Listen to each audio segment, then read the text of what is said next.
Hi hello welcome to my channel. ಯಾರೆಲ್ಲ ಭಾಗ 1ರಿಂದ ಭಾಗ 4ರ ತನಕ ನೋಡಿಲ್ಲ, ಈ ಕೂಡಲೇ ನೋಡಿ, ತುಂಬ ಇಂಟ್ರೆಸ್ಟಿಂಗ್ ಆಗಿದೆ. ಜಿಪುಣ ವರ್ಸಸ್ ಶ್ರೀಮಂತಿ ಭಾಗ 5. ಅನುಮಾನ ಎಂಬ ಹುಳ ನಮ್ಮ ತಲೆಯಲ್ಲಿ ಹುಟ್ಟಿಕೊಂಡರೆ ಪ್ರತಿ ಕ್ಷಣ ನಮ್ಮ ನೆಮ್ಮದಿಯನ್ನು ಹಾಳು ಮಾಡುತ್ತಿರುತ್ತದೆ. ಪ್ರೀತಿ, ಸ್ನೇಹ, ನಂಬಿಕೆ ಎಂಬ ಹೂಗಳ ಮಧ್ಯೆ ಅನುಮಾನ ಎಂಬ ಹುಳು ಸೇರಿಕೊಂಡರೆ ಆ ಹುಳು ಈ ಎಲ್ಲ ಹೂಗಳನ್ನು ಪೂರ್ತಿ ನಾಶ ಮಾಡಿಬಿಡುತ್ತದೆ. ಅನುಮಾನ ಬರೀ ನಮ್ಮ ನೆಮ್ಮದಿಯನ್ನು ಮಾತ್ರ ಅಲ್ಲದೆ ಇಡೀ ಸಂಸಾರದ ನೆಮ್ಮದಿಯನ್ನೇ ಹಾಳು ಮಾಡುತ್ತದೆ. ಅದು ಎಷ್ಟು ಬೇಗ ಹೊರ ಹೋಗುತ್ತೋ ಅಷ್ಟು ಒಳ್ಳೆಯದು. ರಾತ್ರಿ ಹುಟ್ಟಿಕೊಂಡ ಅನುಮಾನದ ಹುಳ ಅವಳನ್ನು ಬಿಟ್ಟು ಬಿಡದೆ ಕಾಡುತ್ತಲೇ ಇತ್ತು. ಏನು ಮಾಡಬೇಕು, ಹೇಗೆ ಬಗೆಹರಿಸಿಕೊಳ್ಳಬೇಕು ಎಂಬ ಪ್ರಶ್ನೆಗಳಿಗೆ ಉತ್ತರ ಸಿಗುತ್ತಿಲ್ಲ. ತಂದೆ ಹತ್ತಿರ ಹೇಳಿಕೊಳ್ಳುವುದು ಸರಿಯಲ್ಲ. ಅಷ್ಟಕ್ಕೂ ಅವರು ಕೆಲಸದ ನಿಮಿತ್ತ ಬೇರೆ ಊರಿಗೆ ಹೋಗಿದ್ದಾರೆ. ಮತ್ತೆ ಯಾರನ್ನು ವಿಚಾರಿಸಬೇಕು ಎಂದು ಯೋಚಿಸುತ್ತಿರುವಾಗ ಅವಳಿಗೆ ನೆನಪಾಗಿದ್ದು ಅಕ್ಷಯ್. ಅವನು ಅವರ ಕಂಪನಿಯಲ್ಲೇ ಕೆಲಸ ಮಾಡುತ್ತಿರುವವನು. ಅಕ್ಷಯ್ ವರ್ಣಿಕಾ ಒಂದೇ ಕಾಲೇಜ್ನಲ್ಲಿ ಓದಿದ್ದು. ಹಾಗೆಯೇ ಅಕ್ಷಯ್ ವರ್ಣಿಕಾಳ ಸೀನಿಯರ್ ಆಗಿದ್ದ. ಅವನನ್ನು ಕೇಳಿದರೆ ಸರಿಯಾಗುತ್ತೆ. ಅವನು ನನಗೆ ಮೊದಲಿನಿಂದ ಗೊತ್ತಿರುವ ಕಾರಣ ಅವನು ಸಹಾಯ ಮಾಡುತ್ತಾನೆ ಎಂದುಕೊಂಡಳು. ಆದರೆ ವರ್ಣಿಕಾಗೆ ಗೊತ್ತಿರುವ ವಿಚಾರ ಎಂದರೆ ಅಕ್ಷಯ್ ಅವಳನ್ನು ಮದುವೆ ಆಗಬೇಕು ಅಂತ ಆಸೆ ಪಟ್ಟಿದ್ದ. ವಿಜಯ್ ಜೊತೆ ಮದುವೆ ತಪ್ಪಿಸಲು ಎಷ್ಟು ಪ್ರಯತ್ನ ಮಾಡಿದ್ದನೋ ಈ ವಿಷಯ ಯಾರಿಗೂ ಗೊತ್ತಿಲ್ಲ. ವರ್ಣಿಕಾ ಅಕ್ಷಯ್ಗೆ ಕರೆ ಮಾಡಿದಳು. ಎಂದೂ ಕರೆ ಮಾಡದ ವರ್ಣಿಕಾ ಇಂದು ಹೇಗೆ ಕರೆ ಮಾಡುತ್ತಿದ್ದಾಳೆ ಎಂದು ತುಂಬ ಆಶ್ಚರ್ಯವಾಯಿತು. ಇರ್ಲಿ ನೋಡೋಣ ಅಂತ ಮಾತಾಡಿದ. ಅವಳು ಅಕ್ಷಯ್ನನ್ನು ಭೇಟಿಯಾಗಬೇಕು, ಬರಲು ಸಾಧ್ಯವಾ ಅಂತ ಕೇಳಿದಳು. ಇವನು ಸರಿ, ಇನ್ನೊಂದು ಗಂಟೆ ಅಲ್ಲಿ ಬರ್ತೀನಿ ಎಂದನು. ಅದಕ್ಕೆ ಅವಳು ಒಂದು ದೇವಸ್ಥಾನದ ಹತ್ತಿರ ಬರಲು ಹೇಳಿದಳು. ವರ್ಣಿಕಾ ಮನಸ್ಸು ತುಂಬ ಗೊಂದಲಗಳಿಂದ ಕೂಡಿದ್ದವು. ಅವಳಿಗೆ 1 ಗಂಟೆ ಅನ್ನೋದು 1 ವರ್ಷಕ್ಕೆ ಸಮ ಅನಿಸುತ್ತಿತ್ತು. ಅದರಿಂದ ಅವಳು ಹೇಳಿದ ದೇವಸ್ಥಾನಕ್ಕೆ ಆಗಲೇ ಹೊರಟಳು. ದೇವರ ದರ್ಶನ ಮಾಡಿ ದೇವಸ್ಥಾನನ ಒಮ್ಮೆ ಸುತ್ತಿ ನೋಡಿದಳು. ಹಾಗೆ ಅಲ್ಲೇ ಇದ್ದ ಒಂದು ಕಟ್ಟೆಯ ಮೇಲೆ ಕುಳಿತಳು. ಆಗ ಅಲ್ಲಿಗೆ ಅಕ್ಷಯ್ ಬಂದನು. ವರ್ಣಿಕಾಳನ್ನು ನೋಡಿ ಸ್ಮೈಲ್ ಮಾಡುತ್ತಾ ಅವಳ ಹತ್ತಿರ ಬಂದು ಕುಳಿತನು. ಅಕ್ಷಯ್ ಮಾತು ಶುರು ಮಾಡುತ್ತಾ, ಏನು ಯಜಮಾನಿಯವರು ನಮ್ಮನ್ನು ಬರ ಹೇಳಿದ್ದು? ಈ ಸೇವಕನಿಂದ ಏನು ಸಹಾಯ ಆಗಬೇಕು ಎಂದನು. ಅದಕ್ಕೆ ಅಕ್ಷಯ್, ಯಾಕೋ ಹಾಗೆ ಹೇಳ್ತೀಯಾ? ನಿನ್ನ ಯಾವತ್ತಾದರೂ ಹಾಗೆ ನೋಡಿದ್ದೀನಾ? ನೀನು ಒಬ್ಬ ಒಳ್ಳೆ ಸ್ನೇಹಿತ ಅಂತ ಕೆಲವು ವಿಚಾರಗಳನ್ನು ಮಾತಾಡಲು ಕರೆದೆ. ನೀನು ನೋಡಿದರೆ ಈ ರೀತಿ ಮಾತಾಡ್ತಿದೀಯಾ ಎಂದು ಕೋಪಿಸಿಕೊಂಡಳು. ಅಯ್ಯೋ, ಹಾಗೆ ತಮಾಷೆ ಮಾಡಿದೆ, ಅದೇನು ಹೇಳು ಎಂದನು. ಇತ್ತೀಚೆಗೆ ವಿಜಯ್ ನಡೆದುಕೊಳ್ಳುತ್ತಿರುವ ರೀತಿ ತುಂಬ ಬದಲಾದಂತೆ ಕಾಣುತ್ತಿದೆ. ತುಂಬ ಹೊತ್ತು ಆಫೀಸಲ್ಲೇ ಕಳೆಯುತ್ತಾರೆ. ಮನೆಗೆ ಬರುವುದು ಕೂಡ ತುಂಬ ಲೇಟ್ ಆಗುತ್ತೆ. ಮನೆಗೆ ಬಂದ ಮೇಲೆ ಕೂಡ ಆಫೀಸ್ ಬಗ್ಗೆ ಸಮೀರಾ ಜೊತೆ ಮಾತಾಡ್ತಾ ಇರ್ತಾರೆ. ಏಕೆ ಒಬ್ಬರೇ ಅಷ್ಟೊಂದು ಕೆಲಸದ ಬಗ್ಗೆ ತಲೆ ಕೆಡಿಸಿಕೊಂಡಿದ್ದಾರೆ ಎಂದು ಪರೋಕ್ಷವಾಗಿ ಕೇಳಿದ್ದಳು. ಅಕ್ಷಯ್ಗೆ ಅವಳ ಮಾತಿನ ಹಿಂದಿನ ಉದ್ದೇಶ ಅರ್ಥವಾಯಿತು. ಅವನಿಗೆ ಇವಳ ಮೇಲಿನ ಕೋಪ ತೀರಿಸಿಕೊಳ್ಳಲು ಒಳ್ಳೆ ಸಮಯ ಸಿಕ್ಕಿದೆ ಎಂದುಕೊಂಡನು. ವರ್ಣಿಕಾ, ನೀನು ಏನು ಕೇಳ್ತಿದೀಯಾ ಅಂತ ನನಗೆ ಅರ್ಥ ಆಯಿತು. ಆದರೆ ಕೆಲವೊಂದನ್ನು ತಿಳಿದುಕೊಳ್ಳದೇ ಇದ್ದರೆ ಒಳ್ಳೆಯದು ಅಂತ ನನಗೆ ಅನಿಸುತ್ತೆ ಎಂದನು. ಅವನ ಮಾತಿಂದ ತಿಳಿದುಕೊಳ್ಳಲೇಬೇಕು ಎಂದು ಅನಿಸಲು ಶುರು ಆಗಿತ್ತು. ಅದು ಏನೇ ಇರಲಿ, ನಾನು ತಿಳಿದುಕೊಳ್ಳಬೇಕು, ಪ್ಲೀಸ್ ಹೇಳು ಎಂದು ಕೇಳಿದಳು. ಕಬ್ಬಿಣ ಸರಿಯಾಗಿ ಕಾದಿದೆ. ಈಗ ನಮಗೆ ಹೇಗೆ ಬೇಕೋ ಹಾಗೆ ತಟ್ಟಿಕೊಳ್ಳಬಹುದು ಎಂದು ಯೋಚಿಸಿದನು. ನನಗೆ ಸುತ್ತಿ ಬಳಸಿ ಹೇಳಲು ಬರುವುದಿಲ್ಲ. ವಿಜಯ್ ಮತ್ತೆ ಸಮೀರಾ ಮಧ್ಯೆ ನೀನು ಅಂದುಕೊಂಡ ಸಂಬಂಧ ಇದೆ ಅನಿಸುತ್ತೆ. ಅವರು ಕೆಲಸ ಮುಗಿದ ಮೇಲೂ ಆಫೀಸಲ್ಲೇ ಕಳೆಯುತ್ತಾರೆ. ಮೊನ್ನೆ ನಾನು ವಾಕಿಂಗ್ ಮಾಡುತ್ತಿದ್ದಾಗ ಅವರಿಬ್ಬರು ಅದೇ ಪಾರ್ಕಲ್ಲಿ ಮಾತಾಡುತ್ತಿದ್ದರು. ಹಾಗೆ ಮಾತಾಡುತ್ತಾ ವಿಜಯ್ ಸಮೀರಾಳನ್ನು ಅಪ್ಪಿಕೊಂಡನು. ಇದು ನಾನು ನನ್ನ ಕಣ್ಣಾರೆ ನೋಡಿದ ದೃಶ್ಯ. ಕೆಲವೊಮ್ಮೆ ಭಾನುವಾರದಂದು ಸಮೀರಾಳ ಮನೆಗೆ ವಿಜಯ್ ಬರುವುದನ್ನು ನನ್ನ ಕೆಲವು ಸ್ನೇಹಿತರು ನೋಡಿದ್ದಾರೆ. ಅದಾದ ಮೇಲೆ ಅವರಿಬ್ಬರ ಮಧ್ಯೆ ಸಂಬಂಧ ಇದೆ ಅಂತ ಆಫೀಸಲ್ಲಿ ಎಲ್ಲರೂ ಮಾತಾಡಿಕೊಳ್ಳುತ್ತಿದ್ದರು.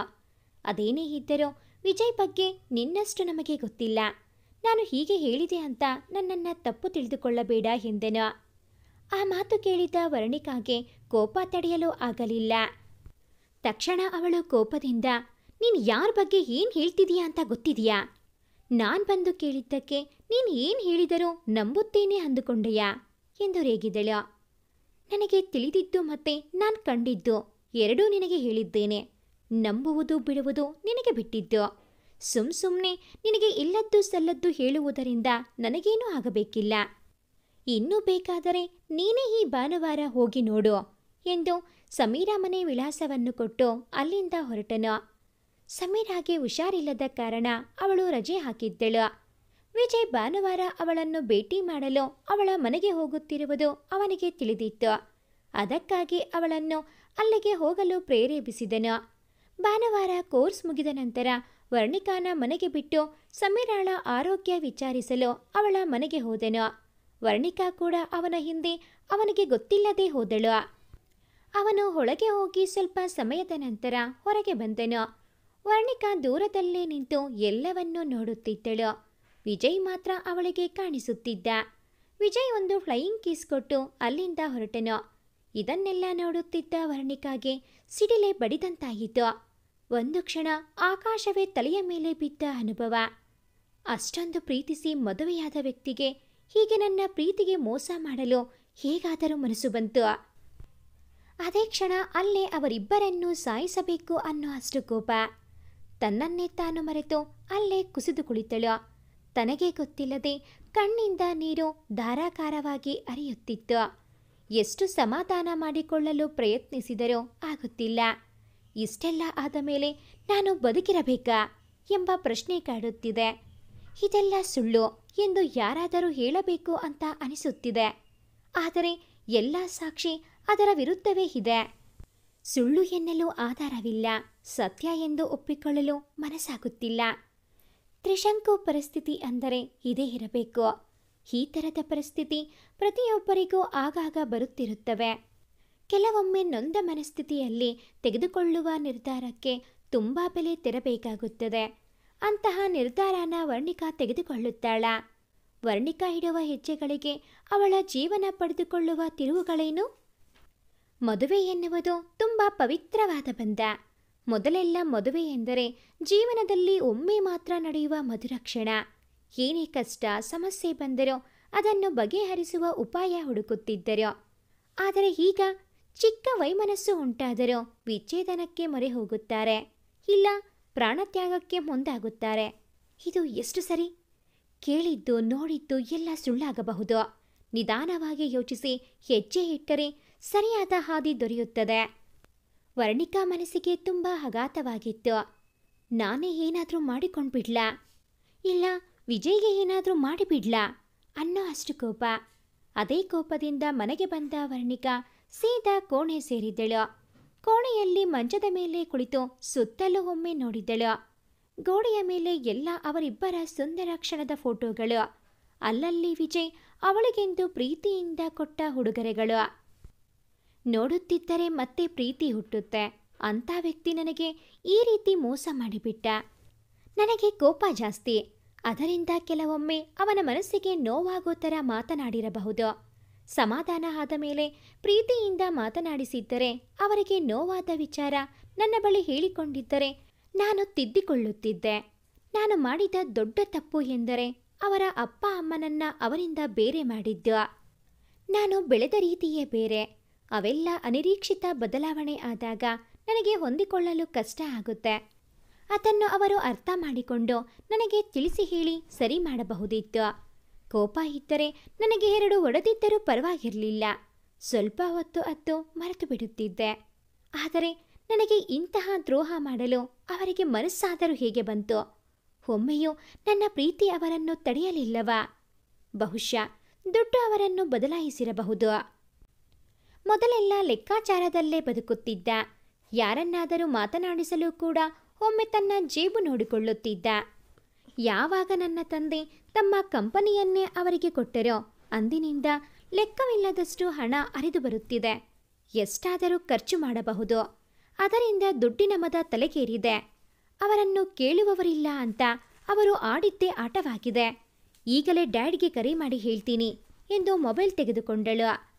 ಆದರೆ ಈ ವಿಷಯ ಅವರಿಗೆ ತಿಳಿದರೆ ತುಂಬ ನೊಂದುಕೊಳ್ತಾರೆ. ನಾನು ಇಷ್ಟಪಟ್ಟೆ ಅನ್ನೋ ಒಂದೇ ಕಾರಣಕ್ಕೆ ಅವರೋಗಿ ಮಾತಾಡಿ ಮದುವೆ ಮಾಡಿಸಿದರು. ಇದು ತಿಳಿದರೆ ಅವರ ಜೊತೆ ಮಾತಾಡಿ ಅವಳ ಸಹವಾಸ ಬಿಡಿಸ್ತಾರೆ. ಹೊಡೆದು ಹೋದ ಕನ್ನಡಿಯನ್ನು ಎಷ್ಟೇ ಸೂಕ್ಷ್ಮವಾಗಿ ಅಂಟಿಸಿದರೂ ಅದರಲ್ಲಿ ಮುಖ ನೋಡಿಕೊಳ್ಳಲು ಆಗುವುದಿಲ್ಲ. ಇನ್ಮೇಲೆ ನನ್ನ ದಾರಿ ನಾನು ನೋಡಿಕೊಳ್ಳಬೇಕು. ಅವರಿಗೆ ನನ್ನ ಮೇಲಿನ ಪ್ರೀತಿ ಕಡಿಮೆ ಆಗಿದೆ ಅಂದ ಮೇಲೆ ನಾನವರ ಜೊತೆ ಜೀವನ ನಡೆಸುವುದು ಸರಿಯಲ್ಲ ಎಂದು ನಿರ್ಧರಿಸಿದಳು. ಅಕ್ಷಯ್ಗೆ ಕರೆ ಮಾಡಿದಳು. ಆ ಕಡೆಯಿಂದ ಅಕ್ಷಯ್, ಏನು ನಾನು ಹೇಳಿದ್ದು ಈಗಲಾದರೂ ನಂಬುತ್ತೀರಾ ಎಂದು ಕೇಳಿದನು. ಅದಕ್ಕೆ ಅವಳಿಗೆ ತಡೆಯಲಾರದೆ ಅಳಲು ಶುರು ಮಾಡಿದಳು. ಅಕ್ಷಯ್ಗೆ ತಿಳಿಯಿತು ಎಲ್ಲಾನು ತಾನು ಅಂದುಕೊಂಡಂತೆ ನಡೆಯುತ್ತಿದೆ ಅಂತ. ಅಳ್ಬೇಡಿ, ಆಗಿದ್ದು ಆಗೋಯ್ತು. ಮುಂದೆ ಏನು ಮಾಡಬೇಕು ಅಂತ ಹೇಳೋ, ನನಗೆ ಆದಷ್ಟು ಸಹಾಯ ಮಾಡ್ತೀನಿ ಎಂದನು. ನಾನು ವಿಜಯ್ಗೆ ವಿಚ್ಛೇದನ ಕೊಡಬೇಕು ಅಂತ ಅಂದುಕೊಂಡಿದ್ದೇನೆ. ನಿನಗೆ ಯಾರಾದರೂ ಒಳ್ಳೆ ಲಾಯರ್ ಗೊತ್ತಿದ್ದರೆ ಹೇಳು ಎಂದಳು. ಅದನ್ನು ಕೇಳಿದ ಕೂಡಲೇ ಅಕ್ಷಯ್ಗೆ ತುಂಬ ಸಂತೋಷವಾಗಿತ್ತು. ಈಗಲಾದರೂ ಅವಳನ್ನು ಪಡೆದುಕೊಳ್ಳುವ ಅವಕಾಶ ಮತ್ತೆ ಬಂದಿದೆ. ಇದನ್ನು ಚೆನ್ನಾಗಿ ಉಪಯೋಗಿಸಿಕೊಳ್ಳಬೇಕು ಎಂದು ಯೋಚಿಸಿದನು. ಅದಕ್ಕೆ, ನನ್ನ ಒಬ್ಬ ಸ್ನೇಹಿತ ಲಾಯರ್ ಇದ್ದಾನೆ. ಅವನು ಎಲ್ಲಾನೂ ನಿನಗೆ ಹೇಳುತ್ತಾನೆ. ನಾಳೆ ಅವನ ಬಳಿ ನಿನ್ನ ಕರೆದುಕೊಂಡು ಹೋಗುತ್ತೇನೆ. ನಿನಗೆ ಏನೇ ಸಂಶಯ ಇದ್ದರೋ ಅವನ ಹತ್ತಿರ ವಿಚಾರಿಸು ಎಂದೆನು. ಅದಕ್ಕೆ ಅವಳು ಸರಿ ಎಂದು ಒಪ್ಪಿಕೊಂಡಳು. ಅಷ್ಟರಲ್ಲಿ ಡೋರ್ ಬೆಲ್ ಆಯಿತು. ಹೋಗಿ ನೋಡಿದರೆ ವಿಜಯ್ ಬಂದಿದ್ದ. ವರ್ಣಿಕಾ ಏನೊಂದು ಮಾತಾಡದೆ ಮತ್ತೆ ಕೋಣೆ ಸೇರಿದಳು. ಅವನು ಫ್ರೆಶ್ ಆಗಿ ಬಂದು ಊಟ ಬಡಿಸು ಎಂದನು. ಅದಕ್ಕೆ ಅವಳು, ಇವತ್ತು ಏನೂ ಅಡುಗೆ ಮಾಡಿಲ್ಲ. ಸ್ನೇಹಿತೆ ಮನೆಗೆ ಹೋಗಿದ್ದೆ. ಅಲ್ಲೇ ಮೃಷ್ಟಾನ್ನ ಭೋಜನ ಆಗಿದೆ. ನನಗೆ ಹಸಿವಿಲ್ಲ. ನಿಮಗೆ ಬೇಕಾದರೆ ಹೋಟೆಲಲ್ಲಿ ತಿಂದ್ಕೊಂಡು ಬನ್ನಿ ಎಂದಳು. ವಿಜಯ್ಗೆ ವರ್ಣಿಕಾ ವರ್ತನೆ ಏಕೋ ತುಂಬ ವಿಚಿತ್ರ ಅನಿಸುತ್ತಿತ್ತು. ಏನೊಂದು ಮಾತಾಡದೆ ಸುಮ್ಮನೆ ಹೊರಗೆ ಹೋಗಿ ಕುಳಿತನು. ವಿಜಯ್ಗೆ ತುಂಬ ಪ್ರಶ್ನೆಗಳು ಕಾಡಲು ಶುರು ಆದವು. ಆದರೂ ಏನೋ ಮನಸ್ಸಿಗೆ ನೋವಾಗಿರಬೇಕು. ನಾಳೆ ಹೊತ್ತಿಗೆ ಸರಿ ಆಗುತ್ತಾಳೆ. ಆಗಲಿಲ್ಲ ಅಂದರೆ ನಾನೇ ಕೇಳಿದರೆ ಆಯಿತು ಅಂದುಕೊಂಡ. ಹೇಗೆ ಇದ್ದರೂ ಮುಂದಿನ ತಿಂಗಳು ನಮ್ಮ ಮದುವೆ ಆದ ದಿನ. ಅಷ್ಟೊತ್ತಿಗೆ ನಮ್ಮ ಟ್ರೀಟ್ಮೆಂಟ್ ಕೋರ್ಸ್ ಕೂಡ ಮುಗಿಯುತ್ತೆ. ಆಮೇಲೆ ನಮ್ಮ ಹೊಸ ಜೀವನ ಶುರು ಮಾಡಬಹುದು ಎಂದು ಯೋಚಿಸುತ್ತಾ ಹಾಗೆ ಅಲ್ಲೇ ಮಲಗಿಕೊಂಡೆನು. ಬೆಳಗ್ಗೆ ಎದ್ದು ನೋಡುವಷ್ಟರಲ್ಲಿ ಆಗಲೇ ವರ್ಣಿಕಾ ಎಲ್ಲಿಗೋ ಹೊರಡಲು ತಯಾರಾಗಿದ್ದಳು. ಅದನ್ನು ಕಂಡ ವಿಜಯ್ ಎಲ್ಲಿಗೆ ಎಂದು ಕೇಳಿದನು. ಅದಕ್ಕೆ ಅವಳು ಕೋಪದಿಂದ, ಎಲ್ಲಾದರೂ ಹೊರಗೆ ಹೋಗಬೇಕಾದರೆ ಎಲ್ಲಿಗೆ ಅಂತ ಕೇಳಬಾರದು ಅನ್ನೋ ಸಾಮಾನ್ಯ ಜ್ಞಾನ ಬೇಡ್ವಾ ಎಂದಳು. ಆ ಮಾತಿಗೆ ತುಂಬ ಆಶ್ಚರ್ಯವಾಯಿತು. ಅಷ್ಟಾದರೂ ಏನೋ ಒಂದು ಟೆನ್ಷನ್ನಲ್ಲಿ ಇರಬೇಕು ಅಂತ. ಅಯ್ಯೋ, ಹಾಗೆ ಸುಮ್ಮನೆ ಕೇಳಿದೆ. ಏಕೆ ಅಷ್ಟು ಕೋಪ? ಆರಾಮಾಗಿ ಹೋಗಿ ಬಾ, ಬಂದ್ಮೇಲೆ ಕೇಳ್ತೀನಿ ಆಯ್ತಾ ಎಂದನು. ಅದಕ್ಕೆ ಅವಳು ಏನೂ ಉತ್ತರಿಸದೆ ಹಾಗೆ ಹೊರಟು ಹೋದಳು. ಅಲ್ಲಿಂದ ನೇರ ಅಕ್ಷಯ್ ಮನೆಗೆ ಹೋಗಿ ಅವನನ್ನು ಕರೆದುಕೊಂಡು ಲಾಯರ್ನ ಕಾಣಲು ಹೋದರು. ಅಕ್ಷಯ್ ಲಾಯರನ್ನು ವರ್ಣಿಕಾಗೆ ಪರಿಚಯ ಮಾಡಿಕೊಟ್ಟನು. ಅಲ್ಲಿಗೆ ಬರುವುದಕ್ಕೆ ಮುಂಚೆಯೇ ಆ ಲಾಯರ್ಗೆ ಅವನ ಯೋಚನೆಯೆಲ್ಲ ತಿಳಿಸಿದ್ದನು. ಅವರಿಗೆ ಹೇಗಾದರೂ ಮಾಡಿ ಆದಷ್ಟು ಬೇಗ ವಿಚ್ಛೇದನ ಪಡೆಯುವ ಮಾರ್ಗ ಸೂಚಿಸಿ ವಿಚ್ಛೇದನ ಕೊಡಿಸಬೇಕು ಎಂದು ಹೇಳಿದ್ದನು. ಲಾಯರ್ ಮೊದಲು ಅವಳಿಂದ ಎಲ್ಲ ವಿಷಯವನ್ನು ತಿಳಿದುಕೊಂಡನು. ಪರಸ್ಪರ ವಿಚ್ಛೇದನ ಪಡೆದರೆ ಒಳ್ಳೆಯದು. ನೀವು ಹೇಳಿದ ವಿಚಾರದ ಪರವಾಗಿ ಹೋದರೆ ವಿಚ್ಛೇದನ ಸಿಗುತ್ತೆ.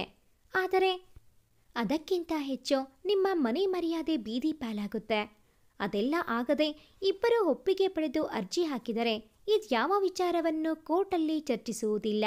ಅದು ಇಬ್ಬರ ಕುಟುಂಬಕ್ಕೂ ಒಳ್ಳೆಯದು ಎಂದನು. ಅದು ವರ್ಣಿಕಾಗೂ ಸರಿ ಅನಿಸಿತು. ಅದಕ್ಕೆ ಬೇಕಾದ ಎಲ್ಲ ಕಾಗದ ಪತ್ರಗಳನ್ನು ಲಾಯರಿಂದ ಪಡೆದಳು. ಅಕ್ಷಯ್ ಅವನಿಗೆ ಧನ್ಯವಾದ ಹೇಳಿ ಹಾಗೆ ಅವನನ್ನು ಅಪ್ಪಿಕೊಂಡು ಅವನ ಕಿವಿಯಲ್ಲಿ ಪಿಸುಗುಟ್ಟಿದನು. ನಾನು ಹೇಳಿದ್ದೇನು, ನೀನು ಮಾಡಿದ್ದೇನು? ಅದಕ್ಕೆ ಅವನು, ನೀನು ಹೇಳಿದ್ದು ವಿಚ್ಛೇದನ ಬೇಗ ಕೊಡಿಸಬೇಕು ಅಂತ. ಅದಕ್ಕೆ ಪರಸ್ಪರ ವಿಚ್ಛೇದನ ಹೇಳಿದ್ದು. ಬೇರೆ ಏನೇ ಮಾಡಿದರೋ ಒಂದು ಪಾಯಿಂಟಲ್ಲಿ ಅವರಿಗೆ ನಿಜ ಗೊತ್ತಾಗಿ ಮತ್ತೆ ಹೊಂದಾಗ್ತಾರೆ. ಸುಮ್ಮನೆ ಹೇಳಿದಷ್ಟು ಮಾಡು ಎಂದನು. ಅದಕ್ಕೆ ಸರಿ ಅಂತ ಹೇಳಿ ಅಲ್ಲಿಂದ ಹೊರಟರು.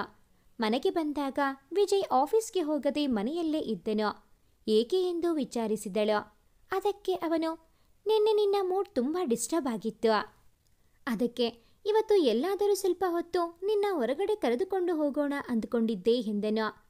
ವಿಜಯ್ ಆಡಿದ ಮಾತು ಕೇಳಿ ತಾನು ಕೇಳಬೇಕಾದ ವಿಷಯ ಹೇಗೆ ಕೇಳಬೇಕು ಅನ್ನೋದು ಗೊತ್ತಾಗಲಿಲ್ಲ.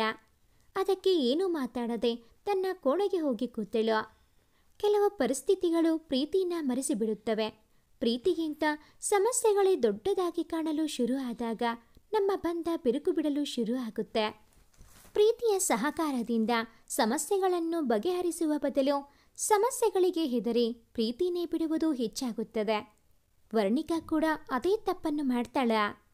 ವರ್ಣಿಕಾಳ ಈ ಯೋಜನೆ ವಿಜಯ್ಗೆ ವರವೋ ಶಾಪವೋ? ಅಕ್ಷಯ್ ಬೀಸಿರುವ ಬಲೆಗೆ ವರ್ಣಿಕಾ ಸಿಕ್ಕಿ ಹಾಕಿಕೊಳ್ಳುತ್ತಾಳ. ಕಾಯ್ದು ನಿರೀಕ್ಷಿಸಿ. ಭಾಗ 6 ಮುಂದುವರಿಯುತ್ತದೆ. ಭಾಗ 6ರ ನೋಟಿಫಿಕೇಷನ್ಸ್ ನಿಮಗೆ ಬರಬೇಕು ಅಂತ ಅಂದರೆ ಈ ಕೂಡಲೇ ಈ ಚಾನಲ್ಗೆ ಸಬ್ಸ್ಕ್ರೈಬ್ ಆಗಿ.